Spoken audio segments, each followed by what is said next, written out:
एक समय एक चरवाहा था। एक शाम वह डर से घर लौटी। मैंने कुछ भयानक देखा। वह चीखा। यह 4 बड़े घोड़ों के रूप में बड़ा था, जितना लंबे और तेज पंजे वाले थे। इसकी लंबी लंबी पूंछ और पूरे शरीर में चमकदार नीले तराजू होते हैं। उसके बेटे ने जाकर अपनी किताब में खोजा। ऐसा लगता है कि आपने एक ड्रैगन पिता को देखा है, लड़के ने कहा। उसके माता पिता डरे हुए थे, लेकिन वह चिंतित नहीं था। सोच रहा था ड्रैगन दोस्ताना है या नहीं। अगली सुबह सूरज उठकर पहाड़ी पर चला गया। जब लड़का आया तो ड्रैगन को वास्तव में दोस्ताना पाया। उन्होंने एक दूसरे पर मुस्कुराया। फिर लड़का बैठ गया और नीले ड्रैगन से कई सवाल पूछे। अजगर ने पुराने काल की कहानियां सुनाने लगी। उस समय हर जगह खतरनाक ड्रैगन थे। शूरवीरों को उनसे लड़ना और राजकुमारियों को बचाना था। लड़का हर दिन कहानियां सुनने लौटता था, लेकिन जल्द ही ग्रामीणों ने नीले ड्रैगन के बारे में जान लिया। जाहिर है वे डर गए। लड़का ड्रैगन के पास गया और कहा कि ग्रामीण तुम्हें छुटकारा पाना चाहते हैं, लेकिन मुझे चोट नहीं आएगी, एक खरोंच भी नहीं, ड्रैगन ने कहा। उस दोपहर गांव में लड़के को बहुत बुरी खबर सुनी गई। ग्रामीण ड्रैगन से लड़ने के लिए संत जॉर्ज द ड्रैगन किलर भेजना चाहते थे। लड़का सीधे ड्रैगन की ओर दौड़ा और कहा, वे कहना चाहते हैं कि आपके बाद saint George the dragon killer. उसके पास सबसे लंबा भाला था। धन्यवाद, लेकिन मैं लड़ना नहीं चाहता, इसीलिए मैं गुफा में छिपूंगा और उसके जाने का इंतजार करूंगा, ड्रैगन ने कहा। नहीं, आपके पास कोई विकल्प नहीं है।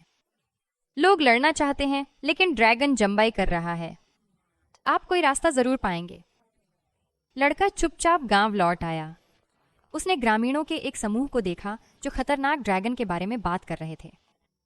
क्या आप जानते हैं कि वह सिर्फ नाश्ते के लिए 10 भेड़ खाता है? हाँ, मैंने सुना है उसने कई घर जला दिए हैं। लड़का गुस्से में चिल्लाया, ये झूठ है, ये ड्रैगन चींटी भी नहीं मार सकता, लेकिन सभी लड़ना चाहते हैं। मैं क्या कर सकता हूं? सेंट जॉर्ज बोले। लड़का ने फुसफुसाया, मेरा पीछा किया। लड़का ड्रैगन हत्यारे को ड्रैगन से मिलने ले गया। सेंट जॉर्ज ने कहा कि लड़ाई के लिए कितनी अद्भुत जगह है, कोई लड़ाई नहीं होगी। ड्रैगन ने बहुत दृढ़ता से कहा, शायद लड़ने का नाटक करना भी नहीं। लड़के ने कहा, क्या आप उसे चोट नहीं पहुंचाने का वादा करते हैं? सेंट जॉर्ज थोड़ा सोचकर कहा, यह वास्तव में वास्तविक दिखना चाहिए। अजगर ने पूछा कि क्या लड़ाई के बाद दावत होगी? हाँ, और मैं वादा करता हूं कि आप आ सकते हैं, सेंट जॉर्ज ने कहा। अगली सुबह काफी लोग लड़ाई देखने आए। लड़का ड्रैगन की गुफा के पास खड़ा था और घबराया दिख रहा था। सेंट जॉर्ज के प्रकट होते ही सभी चिंखने लगे। जल्द ही पहाड़ में गर्जना की गूंज आई और हवा में आग फैल गई। ड्रैगन ने आग उगली। सेंट जॉर्ज ने अपना ऊंचा भाला जोर से उठाया। ड्रैगन कूद गया और एक दूसरे से गुजरने वाला शॉट चूक गया। भीड़ चिंखी। सेंट जॉर्ज और ड्रैगन फिर से चार्ज कर गए। इस बार उन्हें चूक देने का कोई मौका नहीं था।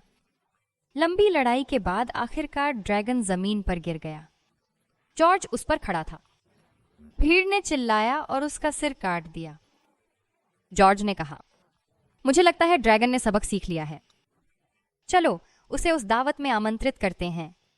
संत जॉर्ज ने लड़के, ड्रैगन और ग्रामीणों को पहाड़ पर नीचे ले गए।